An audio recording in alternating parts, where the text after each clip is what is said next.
Hello, this is Michel Leviathan Sorbet and you are watching a new episode of Wojennik TV. Today I would like to show you a review of one of the games that I have shown you on our channel in one of my unboxing videos. It is a game which will be set in the mythical world of Daimeria, well known from the Dale of Merchants franchise. The game itself is meant to be played by up to 1 to 4 players, and it will be a cooperative game.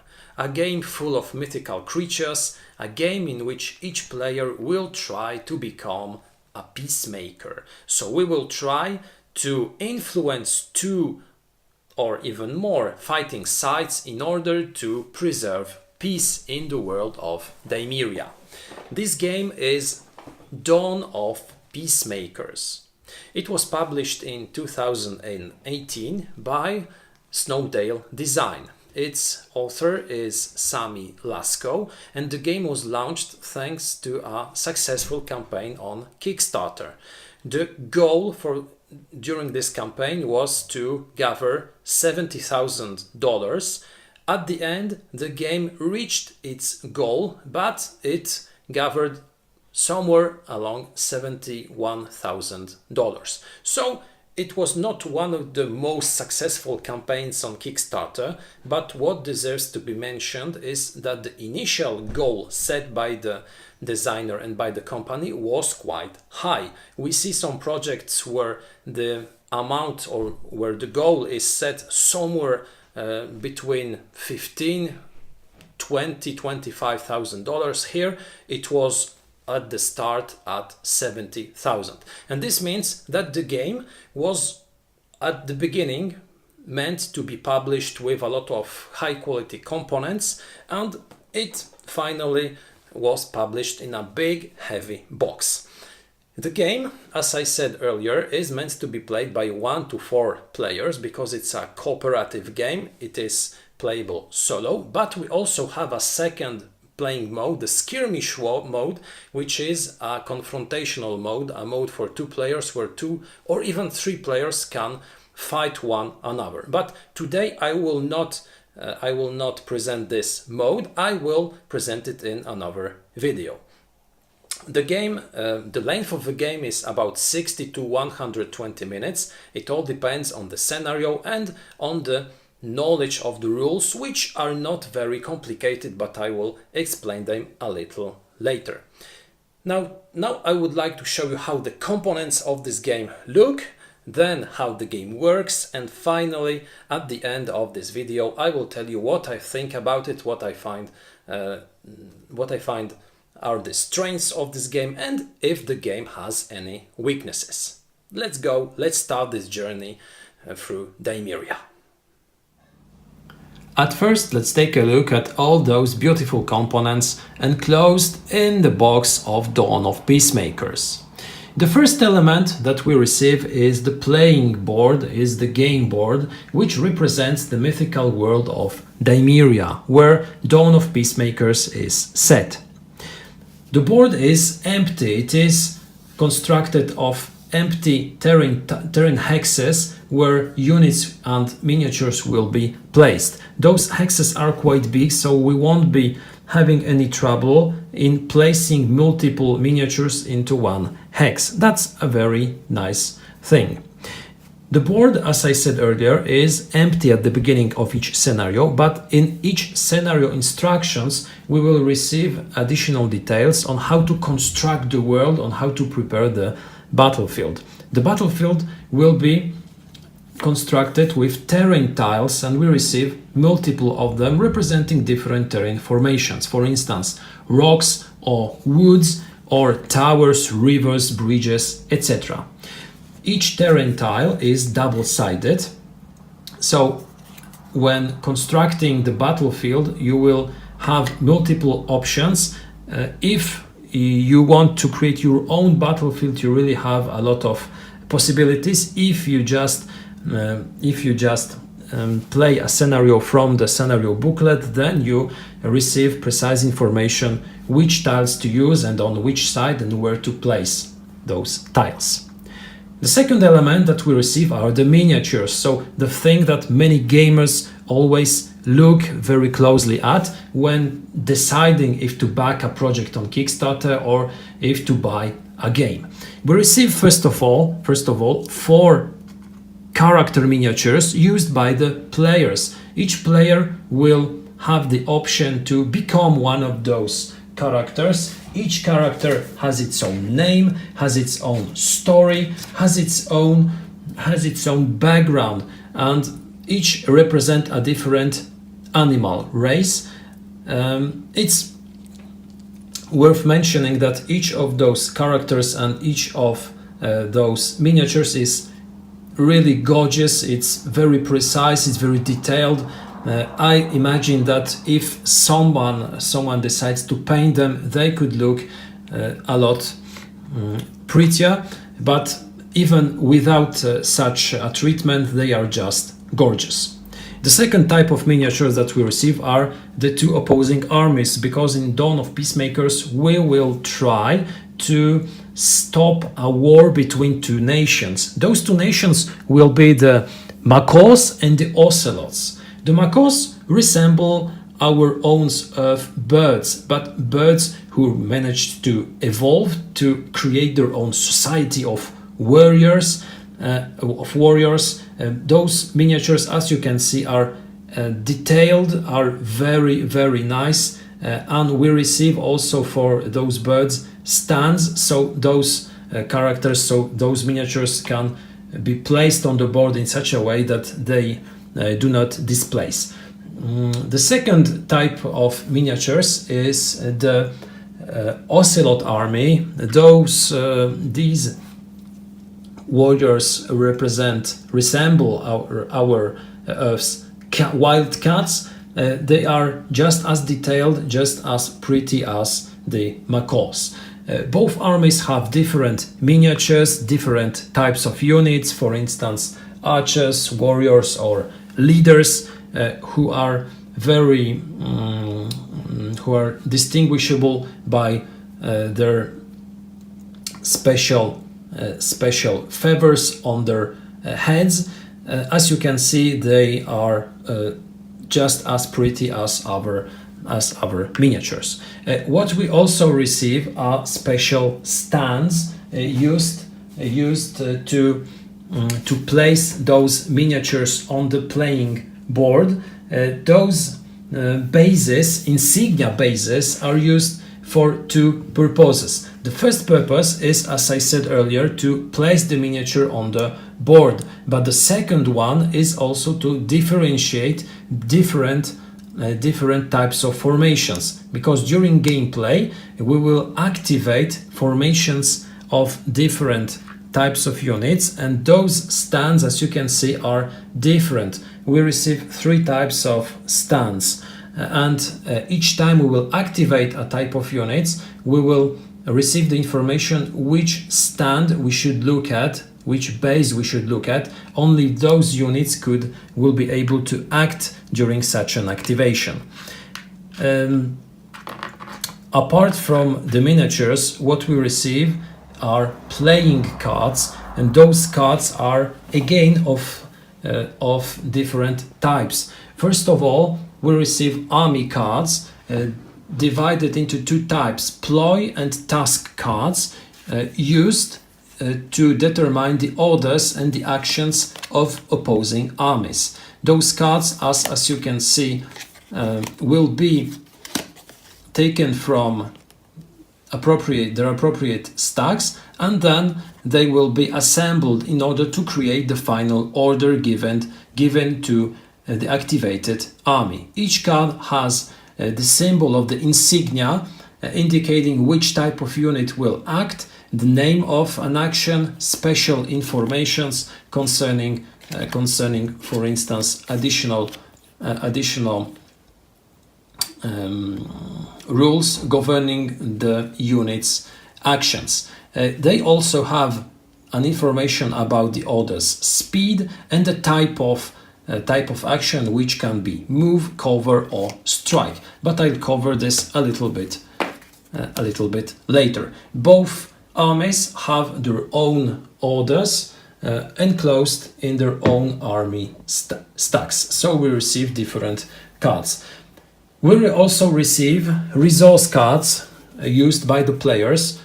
Those cards will be taken into the hands of players. Each such a card can have 3 different types of actions, allowing us to look at the cards from the both armies' decks, then again to move or to build fortifications.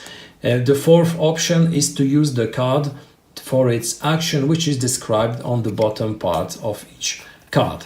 Those cards, as you can see, have different combinations of the 3 first types of actions and different events that can be activated while playing the card.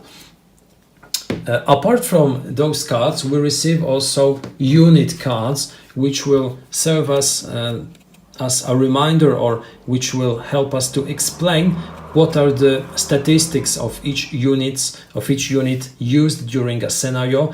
Each unit has 4 parameters. The first one is its offense value, then the range of the attack, a defense factor, and a health factor indicating how much life points such a unit has. Some units have also special abilities. For instance, leaders as Chieftain Huawapo has a special ability. He is a cautious leader, so if Huawapo is injured, lower his side's motivation by 1 step. When it comes to motivation, each army receives also its own little board where we will be tracking the army's motivation, because the motivation of each army determines how motivated this army is and how strong its willingness to continue the fight is. If the motivation of an army drops to 0, such an army immediately surrenders to their opponent. At most times, our objective will be to cause both armies to withdraw, so to drop their motivation level up to 1 or 2 points, but not to cause their withdrawal or surrender. We receive additional components. Those components are, for instance, cubes used to indicate injuries, discs used to indicate injuries, cubes indicating fortresses or fortifications, a die used to determine some random events. We will receive also a lot of additional components which are locked at the beginning of the game. Those components are only added to the component lot when activated, when unlocked. To unlock those components, so for instance additional decks of cards, additional information in a huge envelope or in a little white box where we have some hidden components, they are unlocked when achieving some scenarios. For instance, all what is enclosed in this box should not be opened unless we are told to do so by the campaign booklet. Again, the same concerns some stacks of cards, which will be used only when we reach certain scenario. For instance, the cards underneath this one should be used only when we are ready to set up the 3rd scenario of the game. So Dawn of Peacemakers is a special type of board game in which not all the components enclosed in the box are immediately used, and I will not show you all those components because I do not want to spoil anything. I do not want to show you too much. What we also receive in the box are different types of manuals of rules.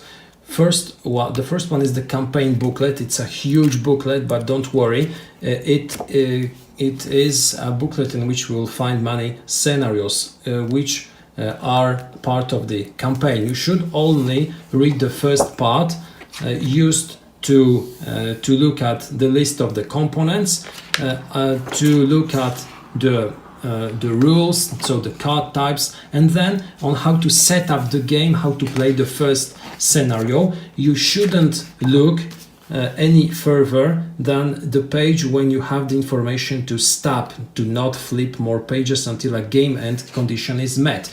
So if you manage to end this scenario, you will be able to look further.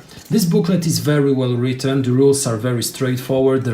They are nicely explained with some examples. As you can see, it is a booklet of high quality on nice paper. It is very pleasant to read. We receive additional booklets. The first one is also, the second one is the index booklet, where we receive something of, it's the index of the game, so all game terms are explained in this index, but what deserves to be mentioned is that while looking at this index, access to all the mechanisms, to all the rules enclosed in the campaign book. So if you happen not to have unlocked some new cards or mechanisms yet, while reading this index, you can spoil some pleasure of playing. The third booklet which we receive is the skirmish booklet, because the game, so Dawn of Peacemakers, enables us also to play in a different mode, in the skirmish mode, where you can just play battles of units. I won't even open this booklet because it's another spoiler. The skirmish booklet includes spoilers for the campaign, and it starts reading from the other side, and the other side tells us that the skirmish booklet includes spoilers, and it is recommended to play through the whole campaign if you want to avoid spoilers. So I won't be opening this. It contains rules governing skirmish games. It's not the complete list of the components, but as I said earlier, I won't be giving you a whole detail of all of them. I would like now to explain how the game works, so how we prepare a scenario, and what are the objectives of a game, and what are its basic mechanisms. Dawn of Peacemakers is played in a series of scenarios, during which we will each time receive precise information on how to prepare the board, what units to use, what terrain tiles to place, and where. Additionally, each time we will read the information concerning the objectives of the scenario. We will also read what new components we can use, because after completing each scenario, we will check out the outcomes of such a scenario. A scenario can end in different ways, and depending on the way it ends, different outcomes can occur. So, for instance, after finishing scenario number 1, if we win it, we will start the second scenario with different conditions than if we would lose the first scenario. In that case, we would start the second scenario with a little bit different conditions during setup. So that's an interesting way, an interesting approach to game design, an interesting approach to scenarios creating, because effectively, while playing Dawn of Peacemakers, we have this feeling of playing a real campaign. And each scenario matters because the way it ends influences gameplay during further scenarios. Additionally, what is nice, what is a great idea in my opinion, is that after finishing a scenario, we will read the outcome of such a scenario, but this outcome will be different if the scenario ended with another finale. So this narrative aspect of Dawn of Peacemakers is also very punctuated in the game, because we will receive each time a story a little bit different. If we lose a scenario, we will have a different narrative than if we win it, and that's nice because that enables replayability. When we finish the campaign, we can play it once more, and it can develop a little bit differently. The outcome, the final outcome will be pretty much the same, but the conditions at the beginning of each scenario might differ. Now, how a turn of Dawn of Peacemakers, a classic scenario, one of the first scenarios, looks like. Each round will be divided into three separate phases. The first one will be the adventurers phases, during which our adventurers will be able to act. During this phase, which will be the center of the most important part of the turn, where the players will be able to act, to do some decisions, to make some decisions. During this phase, players will execute their actions. In order to do this, they will spend the resource cards. Each player, each character will have their own set of resource cards drawn from a common stack, and during the turn of a player, this player will have to choose how many of his cards to play, because he can play 1, 2, or even decide not to play any cards, and how to use them. In order to use a card, we just play it and we announce which of the 4 possible actions we make. The first one is to use a card for its influence. Each card has a certain number of cards depicted on the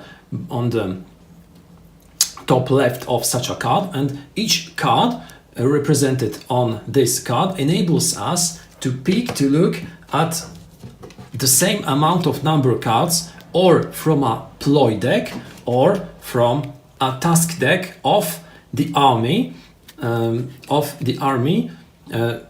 which the companion of such a character playing a card is member. So, in order to look at those cards, at those older cards from the 2 armies, we have to place our adventurer, our character, with an opposing miniature.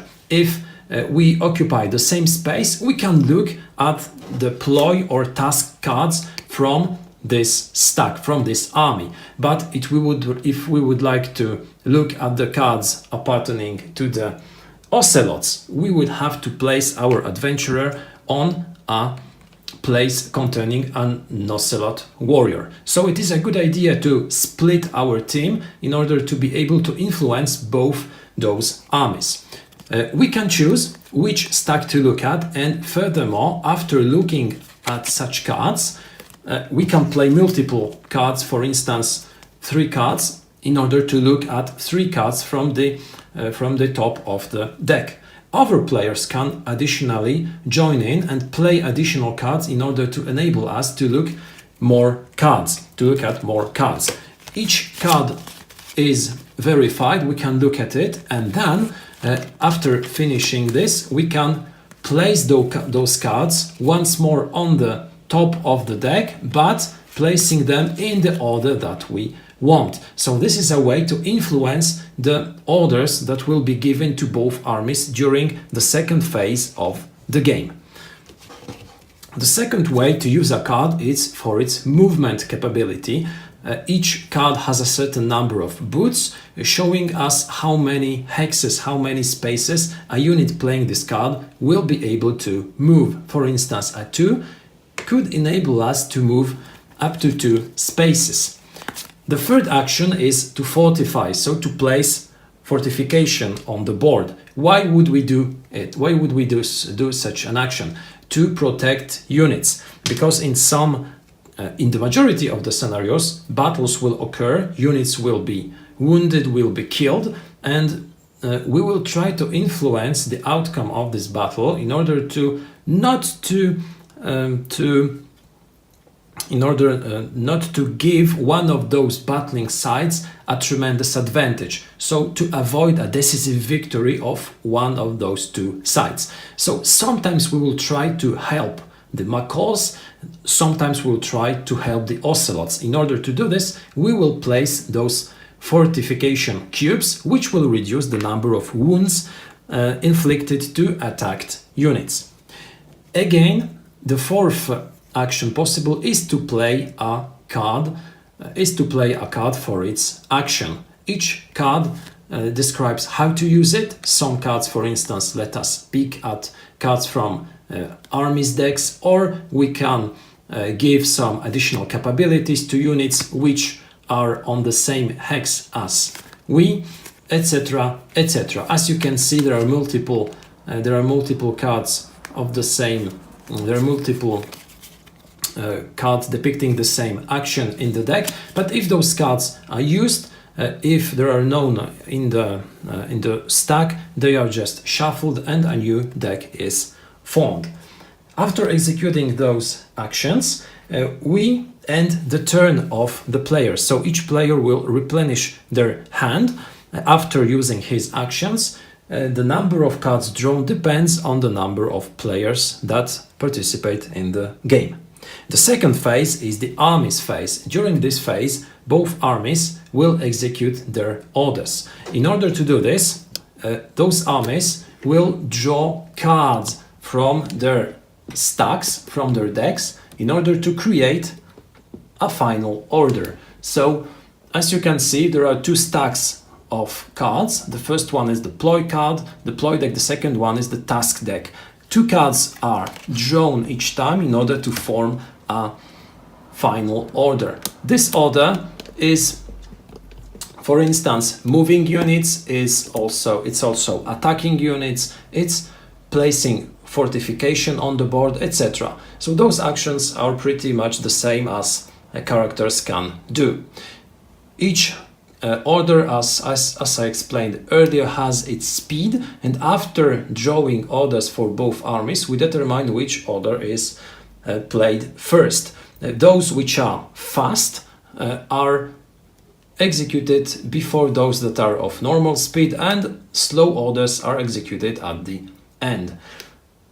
Those orders are influencing only units who have the insignia indicated on the card. So, for instance, with this card, we will search through the units present on the board, the ones who have the same insignia.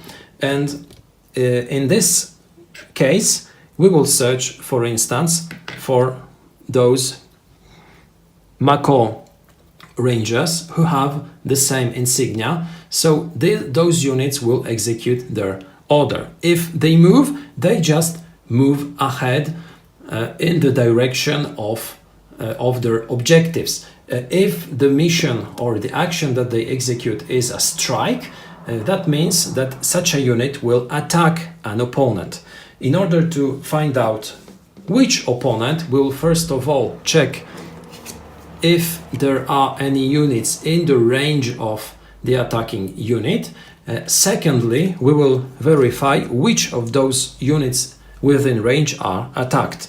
To do this, we use a special diagram which shows us the prioritizing of an attack. Units attack first of all in the direction of the front line. So, for instance, in that case, they would attack a hex directly to their right. Then we would search each hex using this attack prioritizing card to find a unit within a hex. The first one reached will be attacked. An attack is made by comparing the attack value of a unit to the defense value of a unit. If a unit has a defense factor, the attack factor of damage is reduced by that number. Fortification cubes reduce the number of damage points. Also, so do fortifications placed on the board on terrain tiles. Finally, after subtracting all these negative modifiers, we receive a damage total which is reduced from the health point of the attacked units. Such units receive damage or wound discs. If their number equals or exceeds the health of such a unit, this unit is killed. Killing a unit provides an army, it makes the morale of such an army to be reduced by 1. As I explained earlier, if the morale of a unit, the motivation of an army not of a unit, of the motivation of an army is reduced to 0 or less, this army immediately surrenders, and at most times this will mean that we lose the scenario. The final phase is the status phase. We just check for the game end, and we verify if we have achieved one of the objectives or one of the scenario conditions, because we can also finish the game losing it if one of those conditions is activated. Now, those are the absolutely basic mechanisms of Dawn of Peacemakers. I won't be explaining much further because I will have to make some spoilers, show you additional components, which I wouldn't like to do, because Dawn of Peacemakers is a game in which discovering those components, discovering those additional scenarios, additional rules is a big factor, a big part of the pleasure of playing. Now, I would like to tell you a little bit about my opinions about this game, what I think about it, what are its strong and a little bit weaker points. Dawn of Peacemakers is a game that I really wanted to try. I like games set in a mythical world, I like games full of high quality components, and I like games where we have a solo mode or a cooperative mode. So Dawn of Peacemakers was a game that really interested me and that I wanted to take a closer look at. The first thing that I would like to say about this game is that it really is a high quality design. The components that you receive are of extremely high quality. You receive miniatures, you receive a great sturdy board, you receive playing tiles, you receive a huge amount of text in 3 different booklets. The rules are very well written. I believe it's one of the games which are the most easy to play while reading the rulebook. It's a game that teaches you to play, that explains the rules while playing, and this is a great thing because you are not forced to read a very long rule book. You can just set the game just as it is shown in the rule book and start playing. Then what I really like is that the outcome of each scenario can bring you additional things, so you receive additional components, you receive also different kinds of stories, different kinds of outcomes, because if you win a scenario or if you lose a scenario, you will receive a different narrative ending. And those 3 things, first of all, the high quality of the components, then the fact that you receive additional components while playing, you unlock them during gameplay, and the third one, which is the easy way to start the game, are things that are really strong points of the Dawn of Peacemakers. I really like the narrative, I really like the fact that the game tries to tell us a story. It's not just a logical or a battle game or a cooperative game where you just achieve some goals. You are really living an adventure. You are starting a journey. You have a very specific goal, which at the end of the day is to preserve peace. And during each and every scenario that you will play during the campaign, you will have this objective somewhere on your horizon. You will try to work together in order to preserve peace. Sometimes it will mean making difficult decisions, making sacrifices, deciding to kill someone or deciding to wound someone or to lure someone into a trap.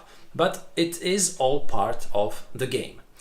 What I really like is the fact that you receive some components at the beginning, but only a part of the entire set. You have to play through the campaign in order to unlock those components, and without telling you without any spoilers, I must tell that every time that you can discover new components, it's something very thrilling.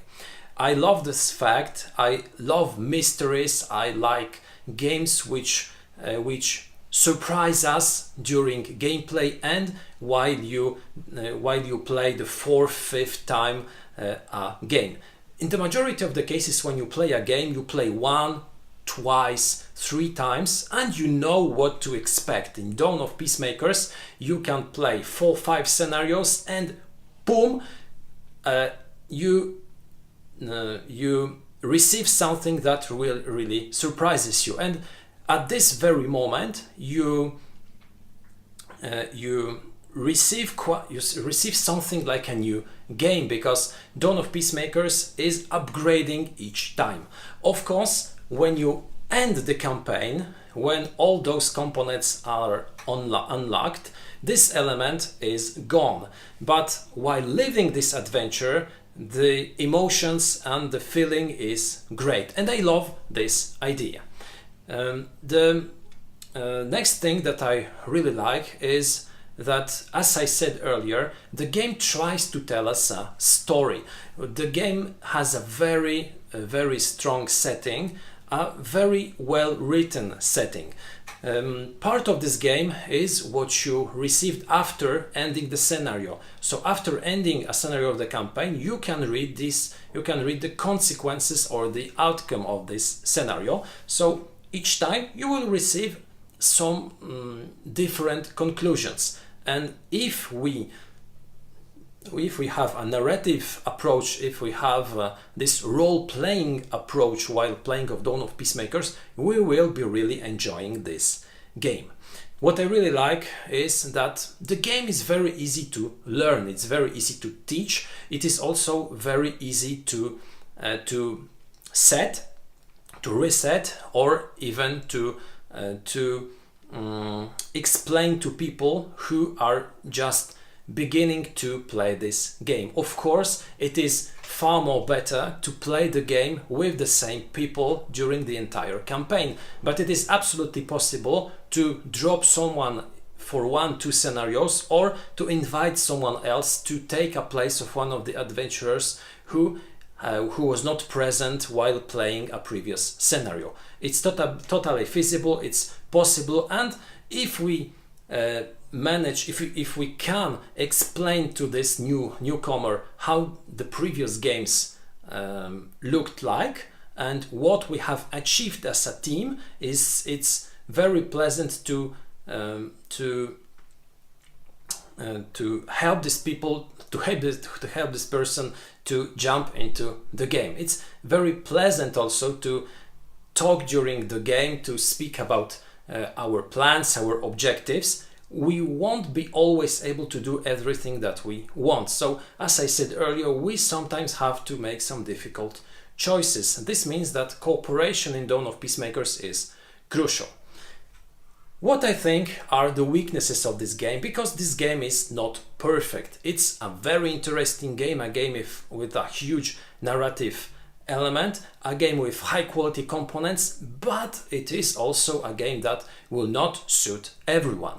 So first of all, the thing that deserves to be mentioned is the fact that I really do not understand why in such a wonderfully set universe, in a such wonderfully set game, the adventurers that we receive have no special abilities. They have absolutely no special capabilities. It is sad because each and every of the 4 characters that you can see on the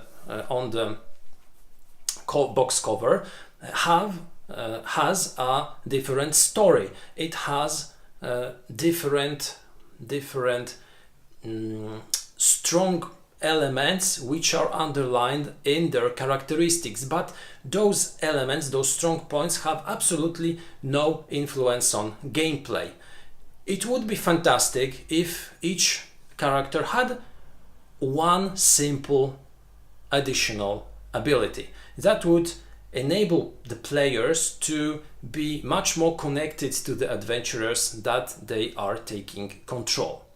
The second fact is that the actions and the movements of the 2 opposing armies during gameplay will very often be very dumb. So the moves of the actions of those armies will sometimes be absolutely illogical. As a wargamer, I expect from a game where an AI is constructed to be logical. I expect the opposing armies, the opposing artificial intelligence to make logical moves. If we draw cards where an army moves one hex forward and then one hex backwards, for me it's just illogical. I understand that this is how the game was designed. Our objective is to influence those actions and those orders of both opposing armies to achieve our own objectives. So sometimes, while influencing those orders, it is beneficiary to us when those armies make stupid or illogical moves. But if we do not intervene, if we do not change the stacks of those armies and those armies still are doing bizarre things, I think something is wrong. I think the AI should be a little bit more intelligent, a little bit more sophisticated. Not a big issue, but something that bothers me as a wargamer. The third thing is that the game starts rather slowly.